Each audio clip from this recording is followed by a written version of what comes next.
Okay, I just thought it was an interesting question because, you know, did they have razors back then? Have anybody thought about that? Have you? No? You? Okay, well maybe I'm odd, but I thought it was interesting to see the history of hair removal. So I researched it. My name is Joel Brown, and I studied hair removal at Eastern Washington University, and today I hope to show you the beginnings of razors and the progressions. I hope to show you shaving throughout the ages and how it's progressed, and how advertisement has affected hair removal. Now, believe it or not, caveman actually did shave. There are pictures on the walls, not pictures, drawings, or yes, on the walls of cavemen that shaved.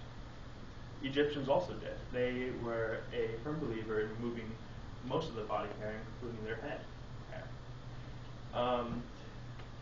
And so it was common, it wasn't very common to have that much hair back then. So, so Alexander the Great decided to shave his hair and his beard because in the field of battle, they decided that it would be much harder to behead a person if you can't grab their beard first. Not anymore. This went from Alexander was considered as a person who civilized barbarians in society, and so wherever he went, he spread the idea of a civilization with no beards. And so shaving became much more common. And a clean-shaven face considered you shave twice a week back then. Moving on to the Roman Empire, Julius Caesar, you guys have probably heard about him. He was not a big fan of the razor just because it was frankly pretty dangerous. Basically, back then it was either like animal tooth or sharpened iron, which just like an axe kind of, yeah, it's not very safe. And so he had someone pluck his beard for him, and that would be quite painful. After the Roman Empire fell, they kind of fell with barbarians and all that, and so beards started back up again. And that kind of happened until the Crusades, where it kind of went through different fads, along with the Middle Ages as well. We're kind of jumping because it didn't really have much progress until it came to around the 17 to 1800s. George Washington, he was definitely a person who shaved his face, and so did Ben Franklin. And in case you didn't know, Abraham Lincoln, it was not common to have a beard, and then Abraham Lincoln did it, and they're like, oh, that's cool, we should all do that. So that's why you get those Civil War pictures with people with crazy mustaches and beards and all that. Yeah. From 1900 to 2000, I'm going to comment on this later also, but it became most common for guys to shave, and it started developing more for women. As I mentioned earlier, there's animal tooth, but there's also flint, rock, obsidian, iron, bronze, pumice. The pumice they would rub on their face, which was also very painful. And then tweezers with horse and gold, that was found in Egyptians' tombs. There's some examples of some razors back then.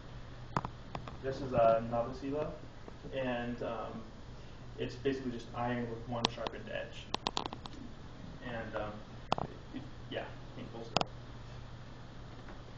So this was the best invention that they had so far, and I don't know if you've seen Johnny Depp in that movie, but it was a great movie. Sweet Todd, thank you. And it kind of focused on shaving with a little bit of blood. So this kind of, after that, a person named King Kemp Gillette, you may realize the name, he decided that there has to be a better way of shaving. And he created a safety razor. And you can see here, the blades right there. And it was a little bit better for people to start shaving. Jacob Schick, which I think you may also realize, he created the electric razor in 1928. Now, a little side note on these guys, they were pretty odd.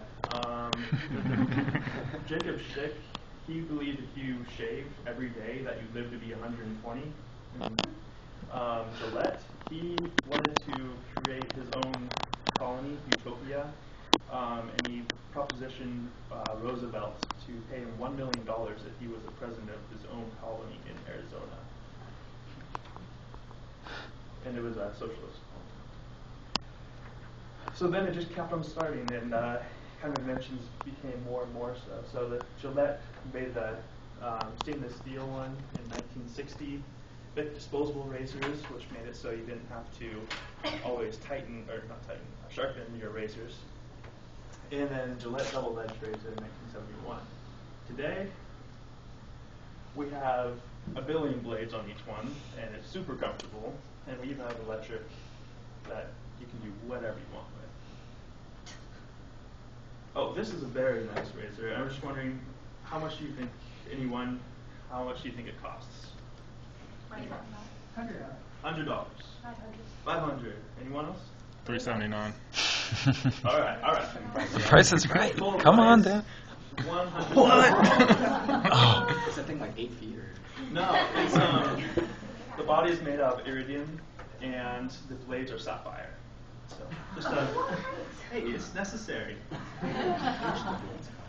Non-blade hair removers that are more common today are laser hair removal, which is quite pricey.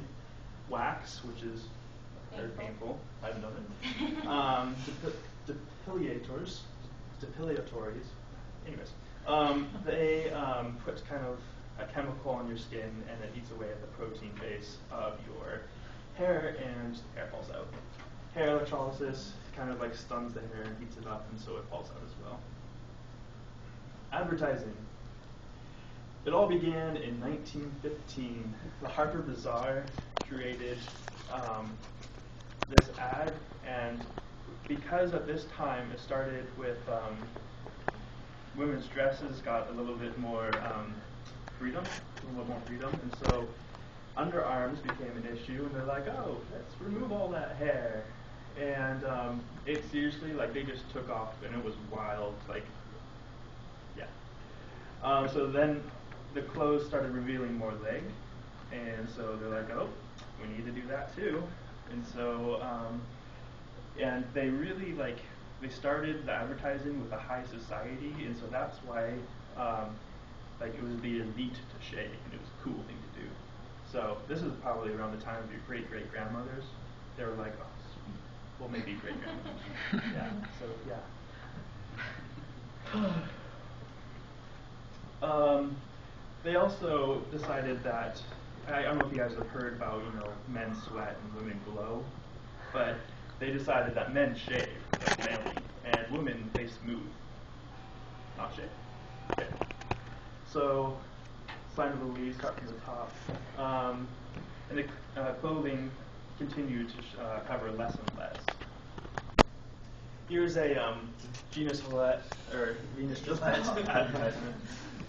That's a little bit, I don't know, I think that's a little harsh, but yeah, they're pretty, today they're kind of like, you need to shave or else you're gross, and which is, I'm not sure how I feel about that. They did back then as well, celebrities, they've always been endorsing it. There's another ad. You don't have to gain a pound to let yourself go. It's not harsh. It's harsh. Today, women have, this has been the most progressive thing, and it's just societal disgust. And it's really interesting. Many people have studied this on why it is so weird for women to have hair, since we are all born with it.